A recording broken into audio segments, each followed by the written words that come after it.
Bueno, vamos a empezar a grabar que tengo un eco. ¿Sí me escuchan bien o me escuchan con eco? Se escucha el eco. Se escucha con eco. Se escucha con eco, ¿no? Y ahí ya ni los escucho.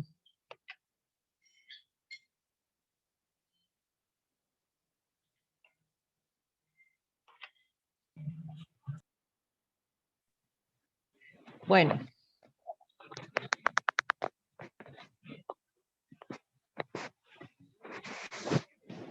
Quien tenga encendido el micrófono, por favor, cerrarlo.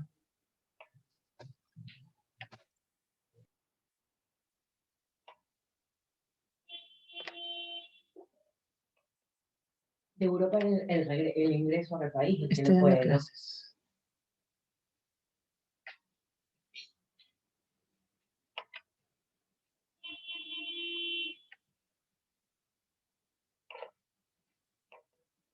Muy bien, chicos. Vamos a empezar entonces con la clase del día de hoy. Vamos a ver lo que es el recurso de revisión.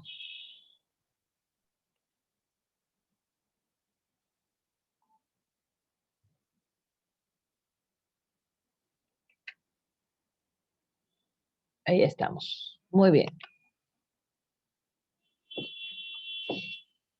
Bueno, el día de ayer habíamos visto lo que era el reclamo administrativo, ¿verdad?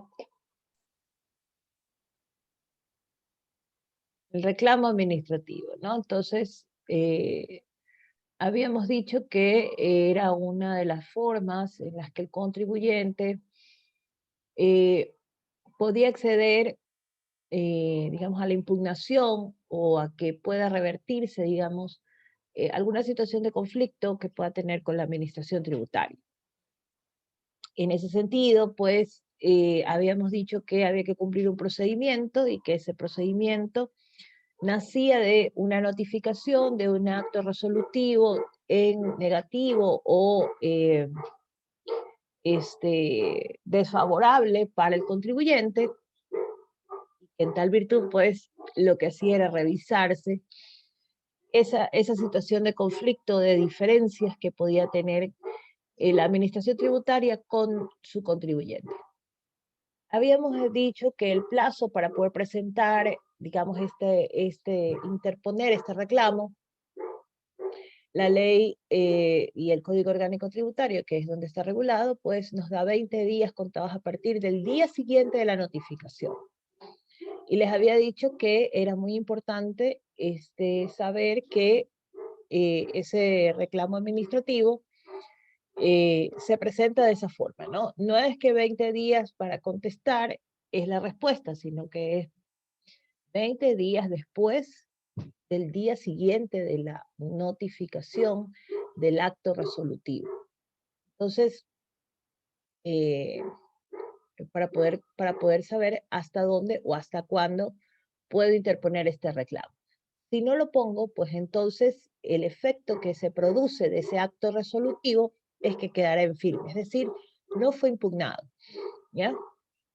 Muy bien, entonces, aquí tenemos el procedimiento y dijimos que después de esos 20 días abrirían una causa prueba para que sea pues evaluada esas situaciones de diferencias que puedan tener el contribuyente y la administración.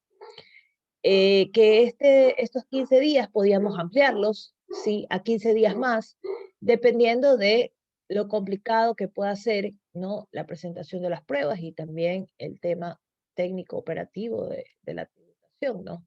Habrá que evaluar qué es lo que nos hace pedir una ampliación en el plazo. Habíamos explicado que las pruebas que se podían realizar eran todas aquellas que están establecidas en el COGEP y que había una excepción que era la declaración de algún servidor público, ¿no? Luego se tendría una fase en donde se abre una audiencia, ¿sí? Es decir, donde el contribuyente le expondrá sus argumentos y sus sustentos a la administración tributaria en relación a los hechos que están interpuestos en el reclamo, hasta que la administración tributaria tome una nueva resolución, ¿verdad? Y digo una nueva resolución porque puede ser que se ratifique la resolución, digamos, principal, ¿no? La que inició este recurso, este reclamo, ¿sí? O en su debido caso, pues será que podrá revertirse, modificarse total, parcialmente, ¿sí? La pretensión que se haya presentado dentro del reclamo, ¿no? Entonces, muy bien, en virtud de aquello, si el acto resolutivo sigue siendo desfavorable, total o parcialmente, pues también tengo la vía del recurso administrativo. Dentro de los recursos administrativos tenemos de tres naturalezas, ¿no? O sea, la clasificación de estos recursos, ¿no? El recurso de revisión, el recurso de queja y el recurso de apelación, que será el recurso de apelación solamente dentro del proceso de ejecución, ¿ya? Que lo vamos a ver después, ¿no? El proceso de ejecución. Pero muy bien, ¿qué es o qué son los recursos administrativos? ¿Sí? Son los actos interpuestos por los sujetos pasivos para conseguir la modificación, la revocación o la anulación de una resolución contra la cual previamente se presentó un reclamo. Es decir, que el antecedente de este recurso administrativo será un reclamo administrativo. ¿Sí? Tengo que haber presentado un reclamo administrativo.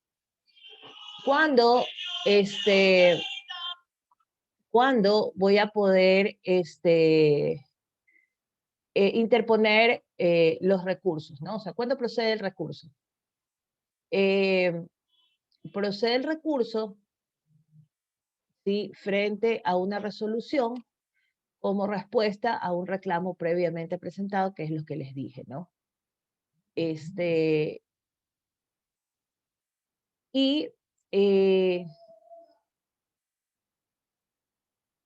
Perdón un ratito.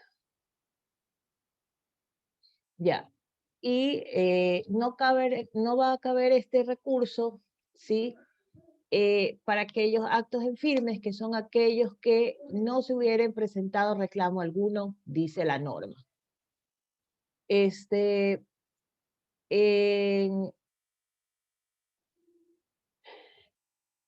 Y también puede darse en los actos ejecutoriados, ¿no? Que son aquellos con los cuales tampoco se ha interpuesto reclamo alguno, ¿sí? Cualquiera de ellos no va a proceder, digamos, estos recursos. Bien, vamos a ver entonces el primer recurso, ¿sí? Que es el recurso de queja. Digamos, es el más fácil, ¿no? El que verdaderamente, pues, nos va, digamos, a plantear, ¿sí? Este código, este código orgánico administrativo.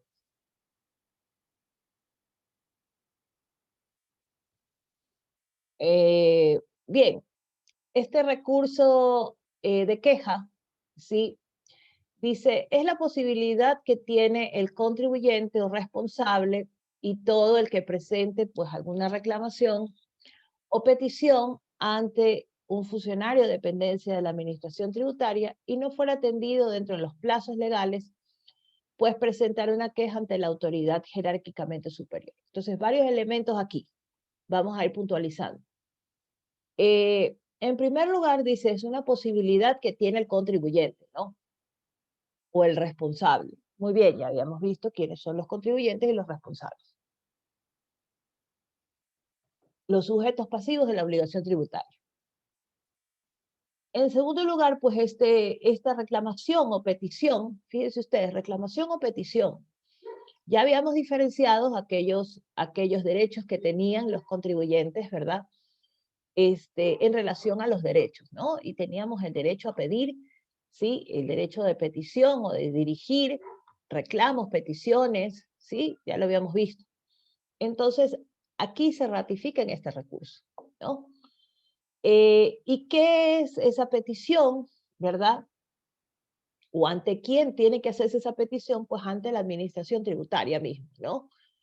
¿En relación a qué? ¿Cuáles son los hechos que suceden? ¿Sí? ¿Cuáles son los hechos que se producen, no? Pues bueno, la falta de atención, ¿sí? Es la falta de atención a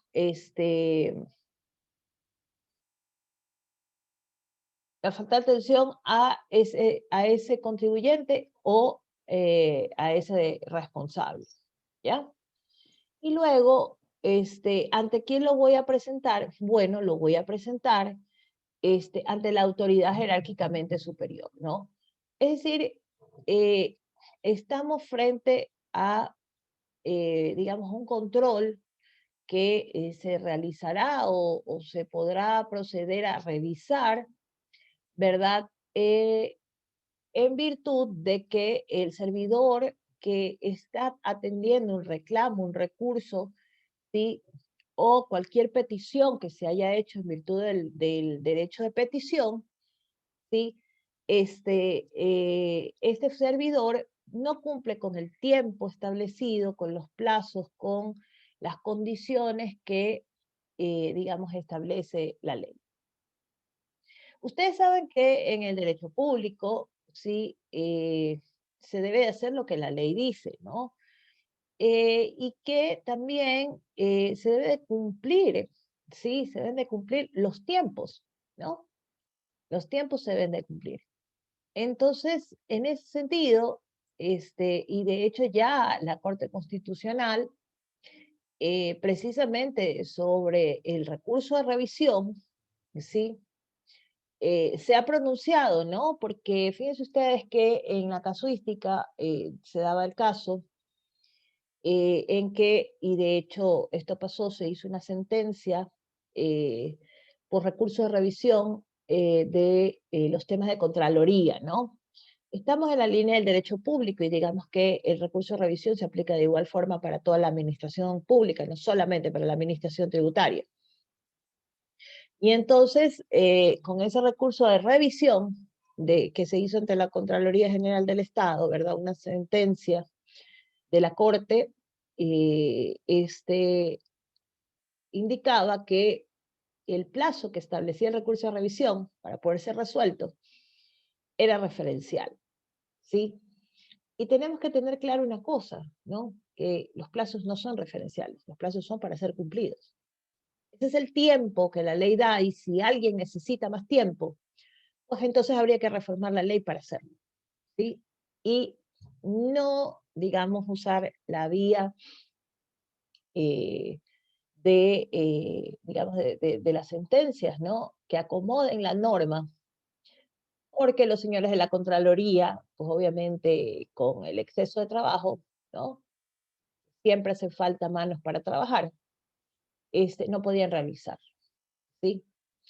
Y bueno, esto fue revertido por la Corte Constitucional, no esta Corte que está escogida, la anterior, hizo un fallo en donde dijo que el recurso de revisión tenía que haber sido cumplido dentro de los 90 días que dice la ley y que no podía resolverlo de otra manera, ¿sí? Sino dentro de ese plazo. Y todo aquello que esté fuera de ese plazo, pues entonces simple y llanamente habrá caducado, se aplicaría la caducidad de la pertinencia de ese reclamo, de ese recurso administrativo, que es el recurso de revisión. Entonces, en ese sentido, es que, digamos, estas condiciones que nos da la ley, tenemos que cumplirlas para que puedan, digamos, perfeccionarse los procedimientos, ¿no? El procedimiento tiene que ser respetado y tiene que ser dentro de los tiempos que establece la norma. Bien, entonces, ¿qué procedimiento nos da la normativa en relación al recurso de queja?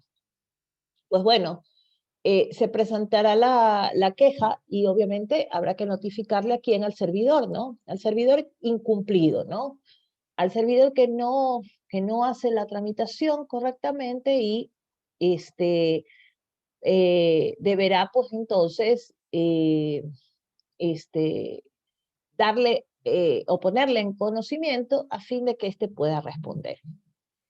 Este servidor pues tendrá el plazo de 3 días para que pueda responder por qué se ha atrasado, por qué no ha cumplido, sí, con sus condiciones, y dará contestación.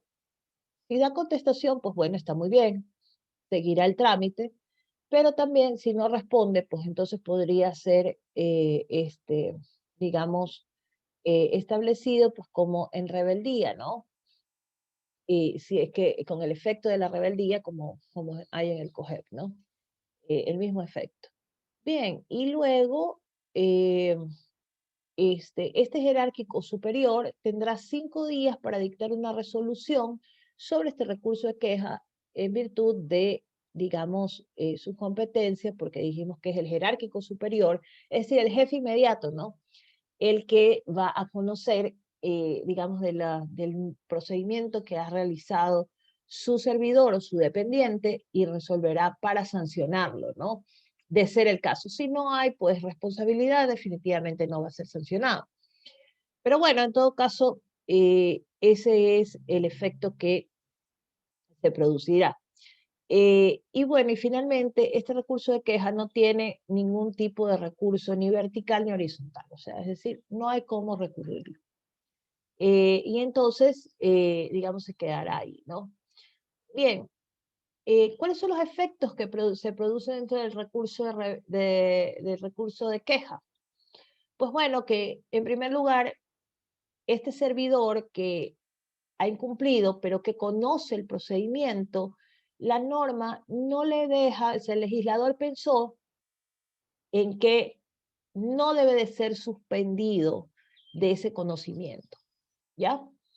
Claro, porque pueden haber, digamos, la queja puede ser utilizada o mal utilizada, precisamente para poder cambiar de servidores. Y entonces me quejo de uno, me quejo del otro, y ¿no? Y entonces, claro, el legislador dijo, eso puede ser abusivo, puede ser efectos que... Entonces, le permite que continúe, porque como ustedes pueden ver, lo que hace es que no cumple con los plazos, ¿sí? Que no dice que, no, digamos, no se refiere a afectaciones o resultados en la resolución, ¿no? Sino que dice, simplemente no está cumpliendo con su función de darle, digamos, movimiento en el tiempo a ese recurso. Y bien, entonces ese es el primer efecto que el Código Orgánico Tributario establece, ¿no? No suspende la competencia del servidor que ha conocido este trámite. Y en el caso de que el jerárquico superior resuelva como con culpabilidad, por así decirlo, ¿no? Que ese servidor, pues, realmente no ha cumplido con sus funciones, ¿verdad? Entonces tendrá que sancionarlo a través de qué, con una multa, ¿sí? Fíjense ustedes que nosotros en la LOCEP, ¿verdad? Que es la que rige a los servidores públicos, en la LOCEP hay sanciones, ¿no? Y hay sanciones leves, graves, gravísimas, ¿no? Parecería que este también es un régimen disciplinario, ¿no? Pero es mucho más directo, más rápido, y la competencia está radicada en el jerárquico superior, es decir, en la autoridad máxima, ¿sí? Que le compete, ¿no? Y bueno, y hay una sanción, inclusive de destitución, en el caso de que sea reincidente. Y claro, esto fundamentado en qué o basado en qué, pues en el principio de eficiencia y eficacia, ¿verdad? Porque la administración tributaria está para, digamos, tramitar todo lo que se le presente, ¿no? eso ya lo vimos, ¿no? En el momento en el que dijimos que tenían derecho para poder acceder a todo, ¿no? Acceder a todos los derechos de petición, de reclamos, de recursos, ¿sí? Y de acciones, ¿no? Que puedan interponerse. Entonces, este servidor reincidente, ¿sí? Tendrá una máxima sanción que será la destitución, ¿no? Ustedes saben que el efecto de la destitución, pues, estará fuera del servicio público, no podrá trabajar en el servicio público, me parece que son 3 años, ¿no? Que lo deja fuera para inhabilitado. Entonces, en definitiva, este recurso de queja, ¿verdad?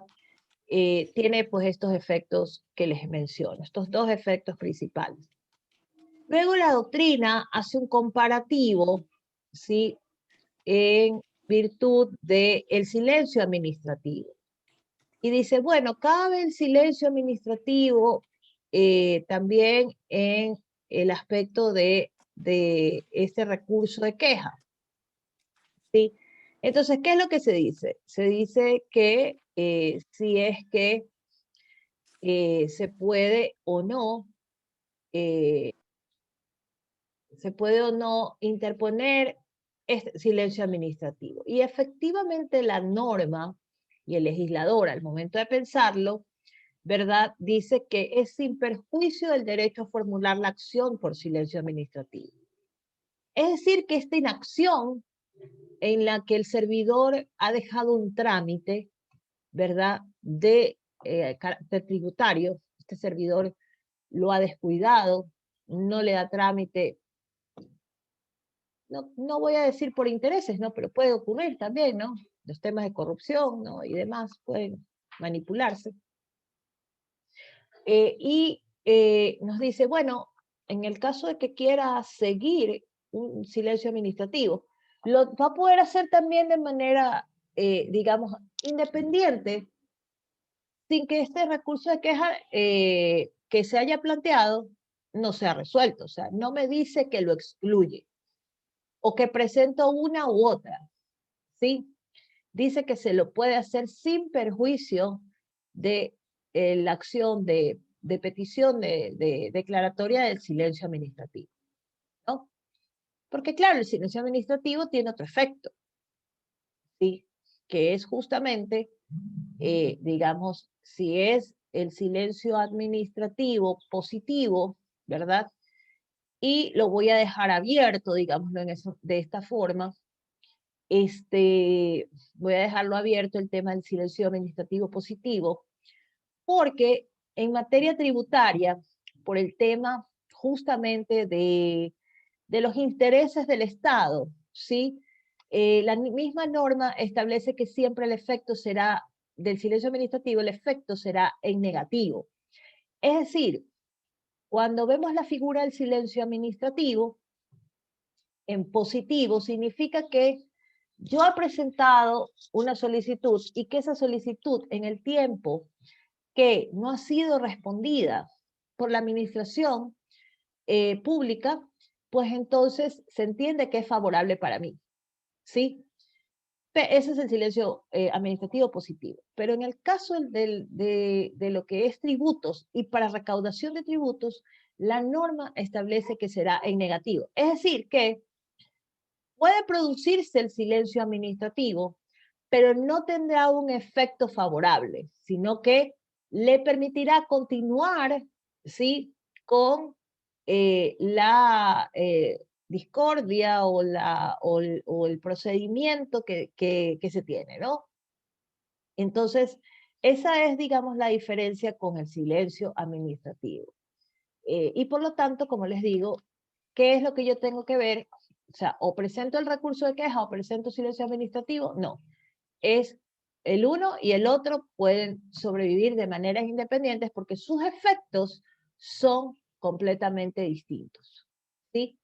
En el recurso de queja hay una sanción directa al servidor.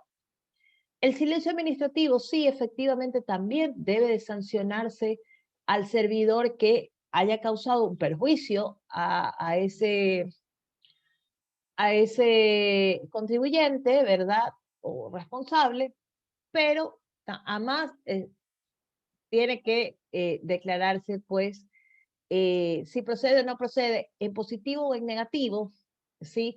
El tema del silencio administrativo sobre los hechos, ¿no? Muy bien.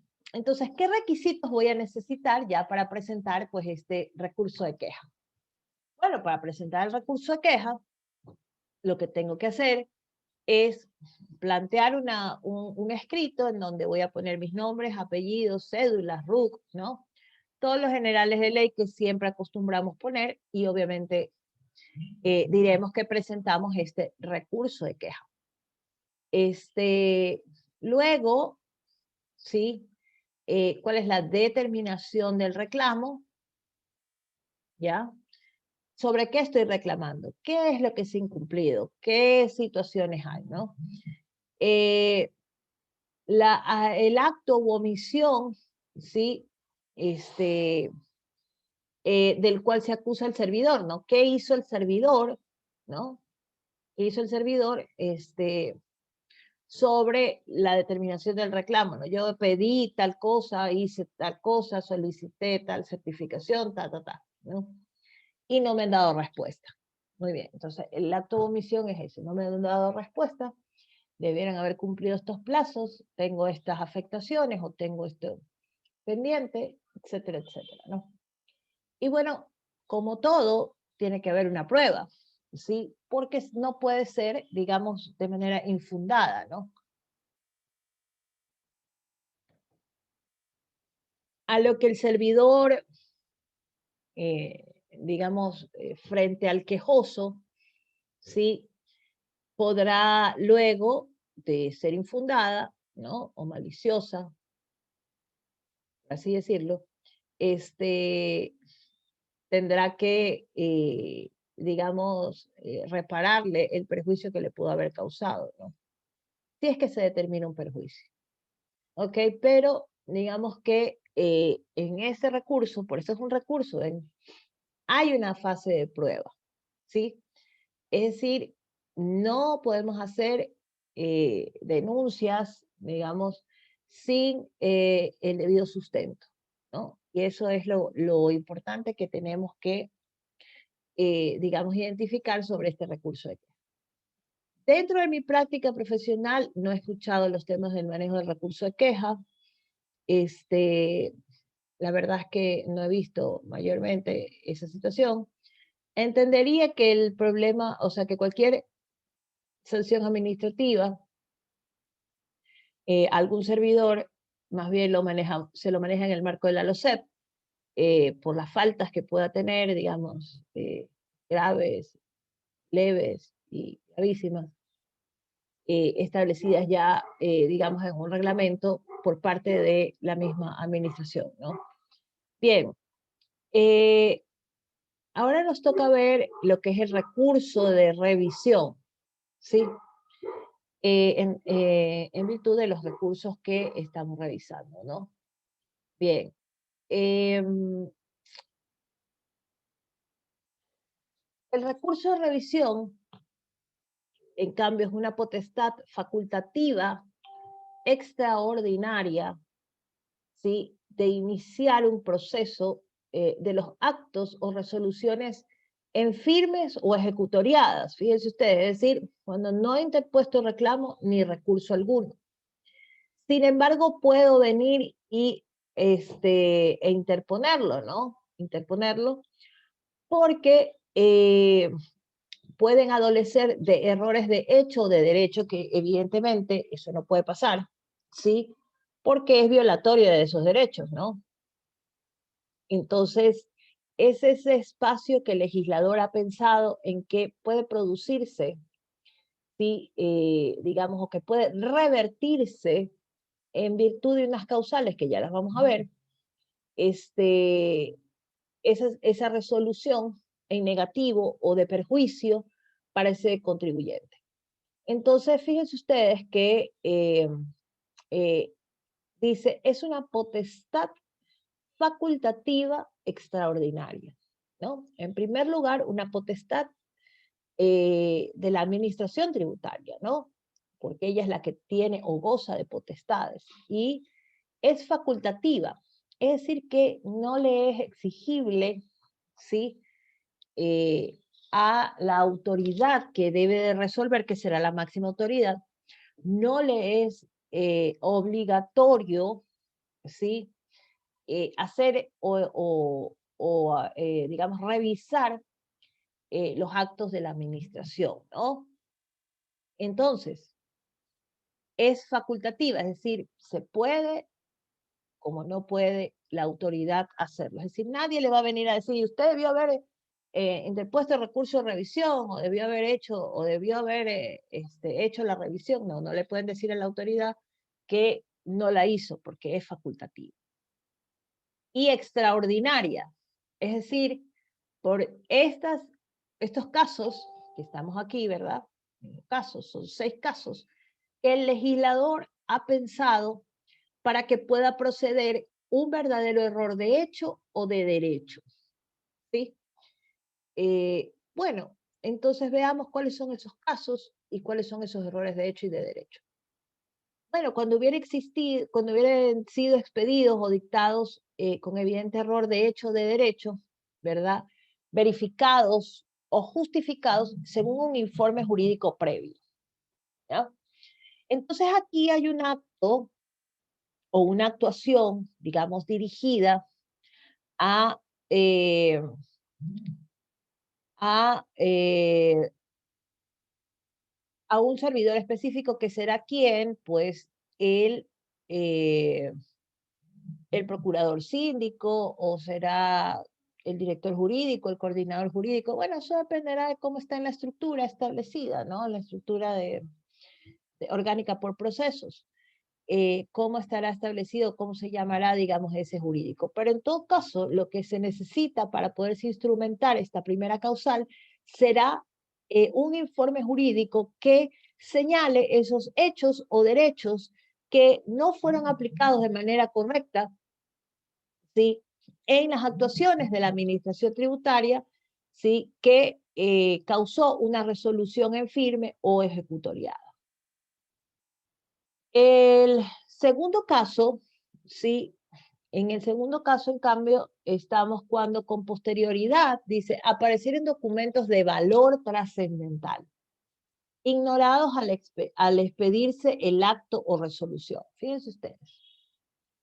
En algún momento recuerdo que en aduana no, estábamos en un caso en donde se le pedía una documentación a, a un importador. Se le pedía un certificado de origen, ¿ya? Entonces, el país de origen, o sea, el país de fabricación del producto, emite un certificado de origen, ¿no? Para ser enviado acá al Ecuador. Entonces, en ese documento se demoró porque son documentos internacionales, ¿no? Es decir, vienen de afuera. Y algunos de ellos tienen que cumplir algunos protocolos, ¿no? Como el apostillado, como digamos, notariado, con el cónsul, etcétera, etcétera. Entonces eso en el tiempo tiene un proceso, ¿no? Y claro, yo tengo tiempos acá para los reclamos, para los recursos, ¿no? Entonces, puede darse el caso de que, por ejemplo, en una autodeterminación, perdón, en una determinación directa o presuntiva, ¿verdad? Se han requerido estos documentos y sin embargo no se han podido obtener dentro de los plazos. ¿Sí? Bueno, este documento puede aparecer posteriormente, sí. Y puede entonces darme cabida a un recurso de revisión, sí. ¿Ya? Y recuerdo que así fue planteado precisamente porque decíamos, bueno, ¿qué pasó con el certificado de origen, no? Entonces dice, no, como se demoraron, pero ya apareció. Bueno, pues si ya apareció, entonces ponga recurso de revisión y veamos si es que esa documentación de valor importante, que su contenido es importante para la determinación de la obligación tributaria y obviamente eh, para que se pueda, digamos, resolver, ¿no? Pues proceda o no proceda. Entonces, es importante que esto ocurra, ¿no? Y cuando hablamos sobre las presuntivas, ¿no? También yo les decía, si admite prueba en contrario, ¿verdad? Y aparece algo, pues bueno, esta también será la vía para que pueda ser revisada la actuación, ¿sí? En el caso de que existan documentación que pueda ser, digamos, incorporada y que afecta, ¿sí? El resultado que la administración tributaria estableció dentro de esos actos en firmes o ejecutoriados. Cuando los documentos que sirvieron de base fundamental para dictar tales actos o resoluciones fueren manifiestamente nulos, en los términos de los artículos 47 y 48 de la ley notarial, ¿no? O declarados nulos en sentencia judicial o ejecutoriada. Es decir, hay, por ejemplo, en el caso en el caso de aduana, ¿no? Hay unos documentos que los importadores y exportadores deben de certificar frente a notario. Si alguno de ellos está, digamos, o se ha producido algún acto de nulidad, o tienen como efecto la nulidad, pues entonces es indudable que sobre esos actos nulos no puede existir una resolución que, digamos, lo ponga en desventaja al contribuyente o que sea sancionado de manera injusta. Entonces, definitivamente hay que revertirlo y, digamos, la revisión será un camino para que, digamos, esos actos nulos, pues obviamente no pueden tener o estar en un resultado en donde la administración tributaria pueda aprovecharse, ¿no? Puede aprovecharse y eso no se puede ver, porque el Estado no se aprovecha de los ciudadanos, ¿sí? Eso hay que tenerlo muy en claro, no se puede aprovechar. Eso está más que evidentemente prohibido. Luego tenemos cuando en igual caso, ¿no? Como el anterior, los documentos que sean públicos o privados por contener errores evidentes o pruebas posteriores que permitan presumir su falsedad, pues entonces también aquellos documentos que, por ejemplo, en la vía civil se declaren falsos, no, perdón, en la vía civil, se declaren que son falsos, pues entonces definitivamente no pueden ser tomados en consideración porque ese documento no contiene hechos que sean reales y que sean, pues, asimismo pueden ser aprovechados por parte de la administración tributaria y la administración tributaria no puede aprovecharse de aquello. Por lo tanto, hay que darle, digamos, que se resuelva en otro sentido, ¿no? O sea, no van a poder ser parte de las pruebas, ¿no? Porque eso es lo que, digamos, tenemos que tomar en consideración. Tenemos que probarlo y definitivamente probar esos hechos, ¿no? Porque lo probamos en el reclamo o en los recursos, lo podemos probar, ¿no? Bien, y cuando expedido el acto o resolución en virtud de prueba testimonial, fíjense ustedes, de la prueba testimonial, los testigos que hubieran sido condenados por falso testimonio, asimismo, en un proceso judicial es declarado un falso testimonio, ¿no? Y entonces, definitivamente no puede estar justificado esa falsedad dentro de un acto de la administración tributaria. Y por sentencia judicial ejecutoriada, que se ha determinado el cometimiento de un delito por funcionario o empleado público, ¿no? Bueno, también, ¿no? Aquí se vería un abuso de autoridad, ¿no? Y que ha sido declarado en sentencia, ¿verdad? Que ese servidor se ha aprovechado, ¿no? De ciertas condiciones que han influido dentro de la resolución de un trámite de la administración tributaria. Entonces, ahí también habrá que revertirlo, ¿no? Y deberá ser revisado por parte de la autoridad y claro, en estos evidentes hechos o actuaciones o tipicidades que hemos visto, pues entonces la autoridad, la máxima autoridad, lo podrá hacer, fíjense ustedes, acá está el procedimiento, ¿no? De oficio, es decir, motivado por la autoridad o a petición de parte, es decir, pedido directamente por el afectado, que será que será pues el contribuyente o el responsable, ¿no? Bien, ¿cuál es el trámite entonces que debemos de cumplir en virtud de este procedimiento de recurso de revisión? Bueno, cumple con una de las causales, ¿verdad? Cumplir con una de las causales. Eso en primer lugar. Cumplir con las causales que establece el Código Tributario, es decir, los que acabamos de ver, ¿no? Esa situación. Se abrirá un expediente sumario, es decir, no es un trámite largo o engorroso, es un pequeño procedimiento. Se notificará a los interesados, ¿no? Siempre que requieran de pruebas, ¿no? Aquellas personas, digamos, aquellas actuaciones que están enmarcadas en los 6 casos que establece el Código Tributario.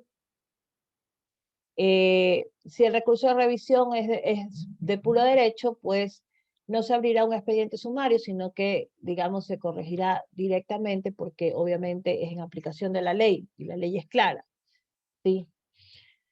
El sumario concluye conforme a lo que determina la administración tributaria, pero el plazo, ¿verdad?, no podrá ser menor a 5 días ni mayor a 20 días. Es decir que no es que lo va a resolver antes de los 5 días, ¿no? Ah, sí, ya haga la resolución y resolvemos. No. Tiene que haber un proceso de evaluación y de, digamos, instrumentación de ese expediente a fin de que sea manejado de esa forma, ¿no? Y en donde también, pues, será un plazo que permita, digamos, evacuar pruebas, ¿no? Las pruebas que necesita presentar sobre estos hechos que son las causales para poder interponer el recurso de revisión. Tendrá 90 días para poder hacer el dictamen o la resolución, ¿sí? Lo que les decía, y que la Corte Constitucional había dicho que había que cumplir esos 90 días y que la administración pública, pues, por muchos años, frente a esta sentencia que les comenté de la Corte, digamos, justificada,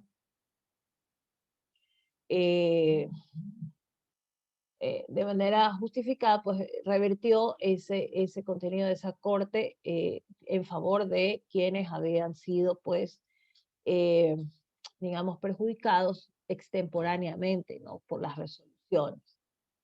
Bien, y si existen errores matemáticos, porque sabemos perfectamente que estamos hablando de liquidaciones tributarias, que son el fondo, ¿no? Pues bueno, si hay un problema matemático de cálculos, pues la administración podrá corregirlos en cualquier momento de manera directa y no necesitará abrir el expediente de sumario de revisión, ¿no?